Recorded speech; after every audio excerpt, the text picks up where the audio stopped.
Yesus berseru dalam bahasa Aram, "Eli, Eli, lama sabachthani," yang artinya, "Bapa, Bapa, mengapa engkau meninggalkan aku?" Menariknya, setelah itu tirai yang ada di bait suci terbelah menjadi dua bagian. Yang harus dipahami adalah, ayat-ayat di Alkitab dapat bermakna denotasi, tetapi juga sekaligus konotasi.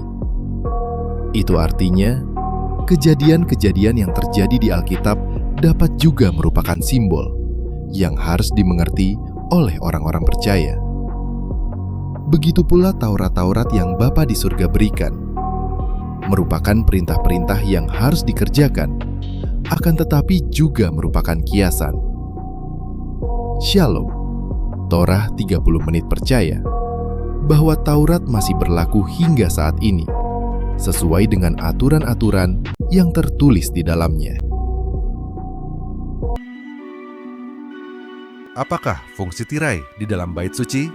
Perhatikan skema berikut. Ada 3 bagian, yaitu pelataran, ruang kudus, dan ruang maha kudus. Di antara ruang kudus dengan ruang maha kudus ada pembatas atau penghalang, yaitu tirai yang tertutup.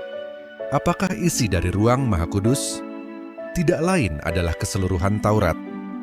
Dan tirai inilah yang robek menjadi 2 bagian dari atas sampai ke bawah ketika Yesus mati. Di kitab Ibrani tertulis bahwa Yesus dari suku Yehuda adalah imam besar di surga. Sekali lagi kami berikan penegasan, di surga dan bukan di bumi. Karena di muka bumi ini haruslah berdasarkan Taurat, yang mana aturannya adalah seorang imam besar berdasarkan garis keturunan Harun, kakak dari Musa, suku Lewi. Perhatikan baik-baik ayat berikut. Imam-imam dari suku Lewi lah yang dapat berada di ruang kudus. Akan tetapi, hanya imam besar yang dapat memasuki ruang maha kudus.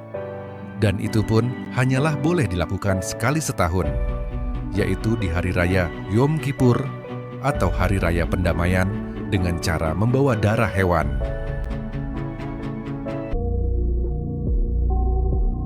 Tirai bait suci sebagai pembatas dari ruang kudus ke ruang maha kudus terbelah menjadi 2, menandakan bahwa Yesus Kristus adalah imam besar di surga untuk menggantikan fungsi imam besar di bumi sampai masa akhir zaman. Itu berarti hanya ialah yang dapat masuk ke dalam ruang maha kudus pada hari raya Yom Kippur atau hari pendamaian. Tidak dengan darah hewan, melainkan darahnya sendiri. Masuknya Yesus Kristus ke ruang maha kudus tidak lain untuk dosa-dosa manusia, atau lebih tepatnya, dosa karena ketidaktahuan yang berasal dari bahasa Yunani eknoeima, yang berasal dari kata eknoehu, yang berarti ketidaktahuan karena tidak adanya suatu pengetahuan atau pengertian. Masuknya Yesus Kristus ke dalam ruang maha kudus, tempat di mana semua Taurat berada, tidak lain untuk semua orang yang sebelumnya tidaklah mengerti bahwa hukum Taurat yang berasal dari Bapa ditujukan untuk semua orang yang mau percaya kepada Bapa, Putra, dan Roh Kudus. Karena Yesus adalah perantara antara manusia dengan Bapa.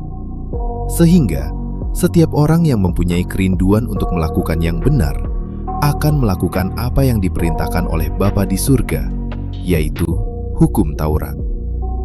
Terima kasih. Tuhan Yesus memberkati.